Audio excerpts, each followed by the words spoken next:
Buenos días, hermanos. Estamos otra vez acá en nuestras clases de panorama general de los tiempos finales y, por supuesto, dispuestos a arrancar sobre este último tema que estamos tratando acerca del rapto, del arrebatamiento. Ya el domingo pasado estuvimos viendo la postura pretribulacionista y este domingo nos tocará ver esta postura que es la medio tribulacionista, y veremos un poquitito nomás de la post-tribulacionista, que son las tres posturas en relación al arrebatamiento y al momento en que va a tener lugar. Pero antes vamos a tener una palabra de oración. Padre, gracias, Señor, te damos por este tiempo, esta oportunidad que tenemos de meditar en tu palabra, de reflexionar, de estudiarla, de escudriñarla. Gracias, Señor.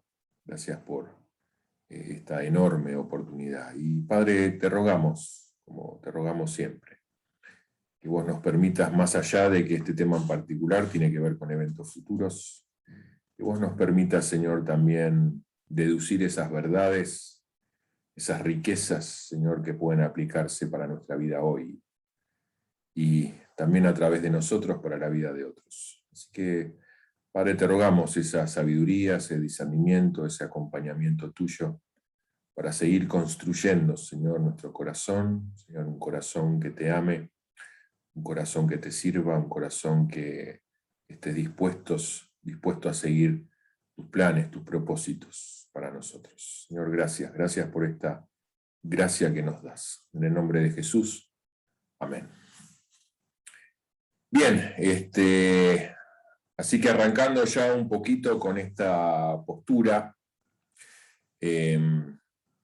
hay alguna definición, igual estuvimos mencionándolo un poco ya en clases anteriores, pero las personas que adhieren a esta postura creen que la iglesia va a ser arrebatada justo en el momento en que comienzan los últimos 3 años y medio de la semana número 70 de Daniel.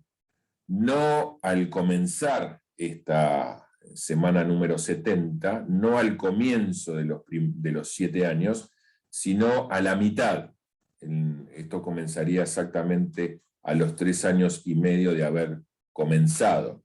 O sea, en palabras que tienen más que ver con estas posturas, no sería al comienzo de la tribulación, sino que el arrebatamiento sería al comienzo de la gran tribulación, que son esos últimos 3 años y medio. La iglesia, según esta postura, va a pasar la primera mitad de la tribulación, y es una mitad en donde la ira del Señor, el juicio del Señor no va a estar a pleno. Según los que adhieren a esta postura, la iglesia justo sería arrebatada antes de que comience la mitad más difícil, ¿sí? Esa mitad tremenda en la cual se va a desatar el derramamiento de la ira de Dios como nunca antes se vio a lo largo de toda la historia. Entonces, como decía, ellos van a situar el comienzo de los últimos 3 años y medio como el lugar en donde va a ser el arrebatamiento, justo conectado esto con la ascensión de los 2 testigos que fueron resucitados, y también el sonido de la 7ª trompeta que aparece ahí en Apocalipsis 11, versículo 11, 12 y 15. Entonces, esta es la postura en relación al rapto de los medio tribulacionistas, que comparte un poco con los pretribulacionistas y comparte otro poco con los post-tribulacionistas. Está ahí, esta postura está ahí medio, valga la redundancia, en el medio. Ahí, por un lado, en relación a las pretribulacionistas, concuerda con el punto de vista del traslado antes, ¿sí?, de la tribulación. La iglesia va a ser arrebatada en un evento y en un tiempo completamente distinto al de la segunda venida. Segunda venida y arrebatamiento no van de la mano, se dan en momentos diferentes. Este es un tema que esta postura comparte con los pretribulacionistas. También se comparte esto que habíamos visto el domingo pasado en 2 Tesalonicenses 2, que hay alguien que impide, ¿sí? Esto de que habíamos hablado acerca del Espíritu Santo, que justamente va a ser quitado, entonces ya no va a haber nadie que impida. Entonces, este es otro aspecto que se comparte con el pretribulacionismo. También a la iglesia, según esta postura, se le va a permitir liberarse o zafar, diríamos nosotros, de la ira de Dios, especialmente pensada para los últimos 3 años y medio. Y por el otro lado, hay un cuarto punto acá, que tiene que ver con que Israel y la iglesia son 2 pueblos diferentes y Dios tiene un programa, una agenda, ¿sí? Diferente para cada uno de ellos, ¿sí? No se habla acá de un pueblo solo, sino que se está hablando de 2 pueblos, Israel y la iglesia, diferenciados en la agenda y en el calendario de Dios, ¿sí? Hay un programa diferente para cada uno de ellos, están diferenciados. Ahora, por el otro lado, comparte con los post-tribulacionistas también algunos puntos. A la iglesia se le ha prometido tribulación en la tierra y también necesita ser purificada según los post-tribulacionistas y según, obviamente, los medio tribulacionistas que comparten con ellos esta postura. En este punto, y hay que tenerlo en cuenta, ya para este punto acaban de terminar varios siglos de actividad de una gran ramera. Entonces hay ahí una cosa que tiene que ver con la ira del Señor, ¿sí? Y por el otro lado, lo que ocurre, según esta postura también, es el tema de la doctrina de la inminencia, o sea, esto de que el arrebatamiento es inminente. Ellos dicen, bueno, que la Escritura no enseña esta doctrina. Las señales que nosotros podemos conocer, las señales escatológicas del Nuevo Testamento, son escritas y dirigidas a la iglesia y no a Israel.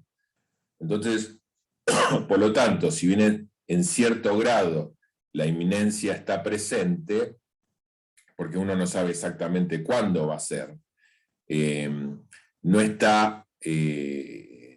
va a ser absoluta, digamos, nuestra oscuridad en relación a esto, porque el Señor reveló, y ciertamente va a seguir revelando, las señales necesarias como para no tomar a los hijos, a su pueblo, totalmente desprevenidos, como en el caso de Noé y como en el caso de Lot, o sea, similar a los casos de Noé y de Lot también.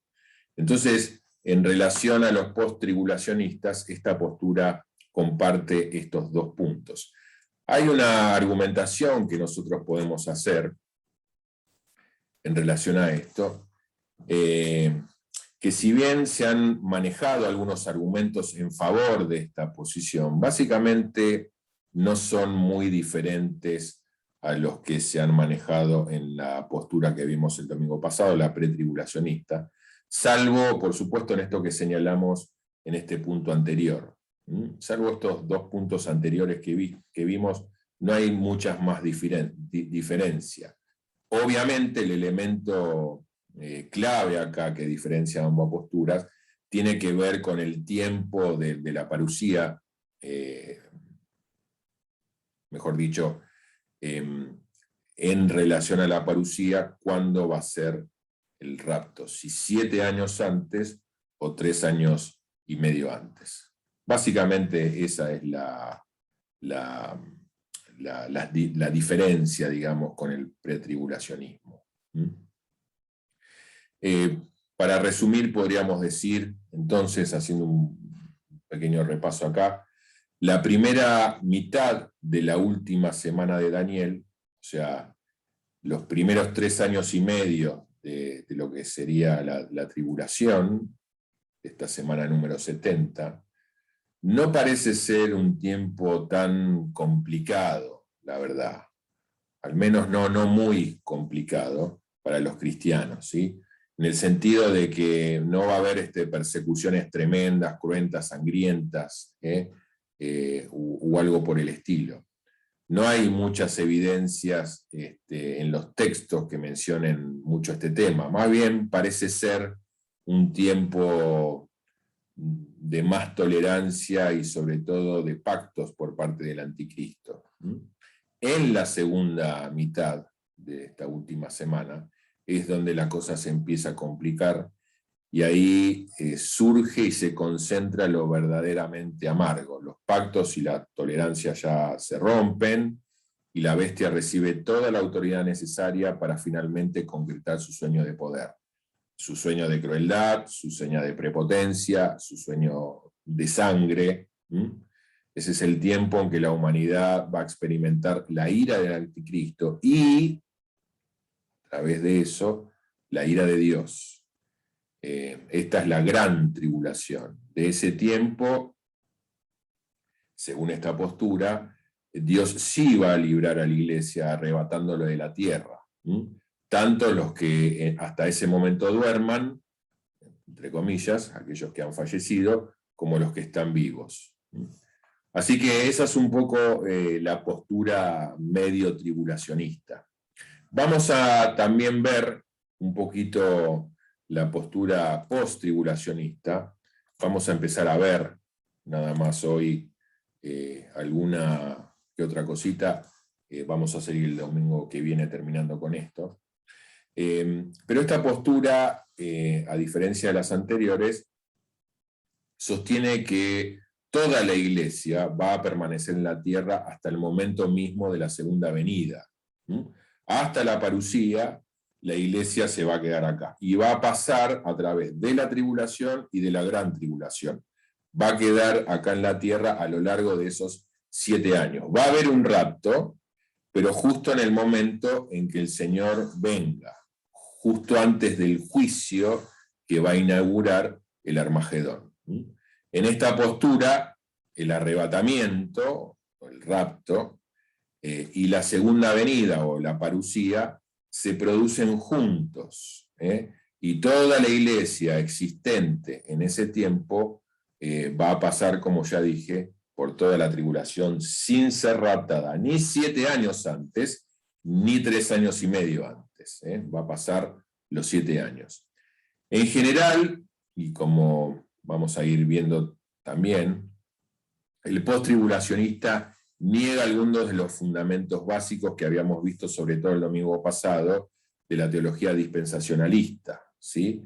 Y las dos cosas que nos parecen más importantes desde esta perspectiva son las siguientes. La diferencia entre Israel y la Iglesia y sus respectivos programas, o sea, los post-tribulacionistas niegan que haya una diferencia entre Israel e Iglesia, y también cualquier cumplimiento futuro de lo que aparece ahí en Daniel capítulo 9, del 24 al 27, cuando habla de las semanas, etcétera, etcétera, que ya lo hemos visto también en clases anteriores, especialmente este paréntesis que hay entre la semana número 69 y la semana número 70. Ellos niegan ese paréntesis. Lo que ellos dicen es que esta semana número 70 se cumple inmediatamente después de la número 69. No hay ningún espacio ahí, como ya habíamos visto en su momento en clases anteriores. Entonces, hay unos argumentos en relación a esto. El primero tiene que ver con esto que aparece ahí en Daniel 9. Todas las 70 semanas de Daniel 9 ya se cumplieron. Para las personas que sostienen esta postura, todas las semanas, como ya dije, ya se cumplieron históricamente sin ningún tipo de paréntesis entre la semana número 69 y la número 70. Así como tampoco hubo un paréntesis entre las primeras 7 semanas y las 62 semanas. ¿Sí? Eso aparece ahí en Daniel 9, también lo hemos visto. Se menciona ahí 2 grupos de semanas, ¿sí? Primero 7 y después 62. Ellos dicen, bueno, no hubo un paréntesis entre estos 2 grupos, tampoco va a haber un paréntesis entre la 69 y la 70. Esta última semana, la número 70, es colocado inmediatamente a continuación de la 69, ¿sí?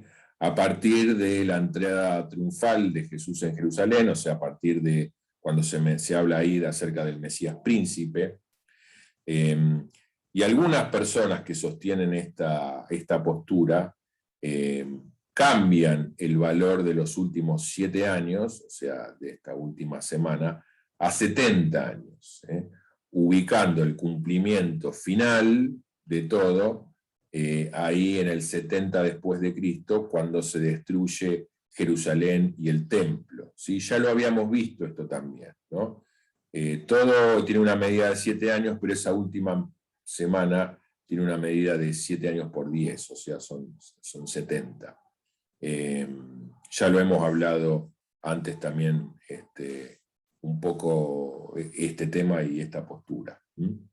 También hay otros autores en esta línea que no necesariamente alteran, ¿sí?, el valor de las 7 semanas, siguen considerándolas como de 7 años, no de 70, pero igualmente colocan la semana número 70 a continuación de la 69, ¿sí? En este caso, la primera mitad comenzaría con la primera predicación de Juan el Bautista y se extendería hasta la crucifixión del Señor, ¿sí? Esos serían los primeros 3 años y medio de esta última semana.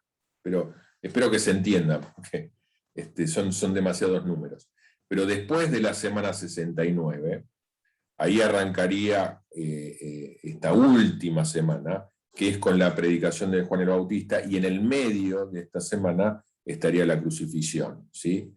En este caso, cuando se menciona ahí que confirmará el pacto con muchos, que también lo hemos visto antes, y que hará cesar el sacrificio y la ofrenda, este que hace eso no sería el anticristo, sino el mismo Mesías, que es lo que está profetizado, se supone, para la mitad de esos 7 años, esto de el pacto con muchos y cesar el sacrificio y la ofrenda, ¿sí? Entonces, ahí el Mesías, no el anticristo, cumpliría con esto y después quedarían 3 años y medio más. A partir de esta mitad de la última semana, que como dije tiene que ver con la crucifixión del Mesías, ahí se desató una gran tribulación para los cristianos, muchos de ellos judíos, y según esta postura, esto se refiere a Jesús en su discurso de Mateo 24, ¿sí?, cuando habla de la gran tribulación.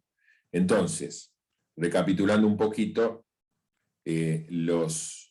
la última semana, estos últimos 7 años, van después de la semana número 69, arranca con la predicación de Juan el Bautista, en la mitad Jesús es crucificado, y a partir de ahí los otros 3 años y medio son de tribulación para ahí la iglesia, sobre todo para muchos judíos. Entonces ellos ven que la cosa ya está cumplida, no queda una semana número 70 para después, sino que ya históricamente ya fue cumplida. Los partidarios del rapto, del arrebatamiento, que lo conjugan ahí junto con la segunda venida, parten de la base de que no hay un paréntesis, obviamente, entre la semana número 69 y la 70. Entonces, si no hay paréntesis, tampoco hay por qué pensar que es esto que dice ahí en Daniel 9, 70 semanas están determinadas sobre tu pueblo y sobre tu santa ciudad. No hay que pensar en esa frase como que se refiere solamente a Israel y que deja fuera a la iglesia, ¿sí? Entonces, por eso ellos no consideran que haya una agenda diferenciada para Israel y otra para la iglesia. Bien, eso en cuanto a las semanas. Y lo segundo tiene que ver con que, esto con que terminé diciendo, no hay una diferencia real entre Israel y la iglesia, como pueblo de Dios. El post-tribulacionista cree que siempre hubo un solo pueblo, un auténtico pueblo espiritual, ¿sí? Un auténtico pueblo de Dios, y un nominal, ¿sí? Un carnal, un pueblo étnico, si se quiere, sobre la tierra desde que Adán y Eva fueron creados. El auténtico fue muy poco numeroso en las primeras épocas. Bueno, estaban Adán, Eva, Abel, Set y algunos de sus descendientes. También estaban ahí Noé, los patriarcas. Después este pueblo empezó a crecer, fue un poco más numeroso en tiempos posteriores, especialmente después de los patriarcas, aunque siempre fue un porcentaje reducido, fue un porcentaje pequeño de la población mundial. Sin embargo, ellos insisten que siempre hubo un pueblo de Dios auténtico y presente sobre la tierra. No fue una sucesión de pueblos, sino siempre un pueblo. Por eso ahí no hay diferencias entre Israel e Iglesia, siempre es el mismo. ¿Hubo alguna diferencia entre ellos a través de la historia? Sí, la hubo, pero no quiere decir que fueron pueblos diferentes, ¿sí? El pueblo de antes no era menos pueblos que los que vinieron después. Y tampoco que Dios se relaciona con ellos por otra vía diferente, o sea, una vía diferente en cada pueblo, digamos, ¿no? No es que el Señor se relaciona con estos pueblos por otra vía que no sean la gracia y la fe. Tampoco es que el Señor tiene algún otro proyecto diferente para ellos, que no fuera el proyecto original que aparece ahí en Génesis 1:26, esto de fructificar. O sea, hay un plan de Dios para el pueblo es uno y el plan no cambió, ¿sí? La diferencia básica es que anteriormente había menos revelación de Dios, sobre todo en las primeras etapas, después de la caída, pero esta revelación va haciéndose progresivamente más clara, hasta que finalmente el Padre completa su más acabada revelación, ya no en una forma profética, ya no en una forma escritural, si se quiere, como venía haciéndolo, sino ya en una forma personal. Los autores bíblicos en esta postura son todos reveladores de Dios, pero Jesucristo es la única revelación misma de Dios. Lo más diferente en toda la historia del pueblo de Dios no es el hecho de que hayan habido varios pueblos de Dios, sino las distintas etapas por las que pasó el mismo pueblo en relación a la revelación de Dios que recibieron en su momento. Así que bueno, hasta acá vimos algunas cositas del post-tribulacionismo. Vamos a seguir viéndolo a partir del domingo que viene, otras cosas más, pero vamos a cerrar acá la clase de hoy. Así que bueno, muchísimas gracias por la perseverancia de ver las clases, y bueno, que el Señor siga enseñándonos y revelándonos los grandes y fantásticos misterios que su palabra tiene. Nos vemos el domingo que viene. Muchas gracias.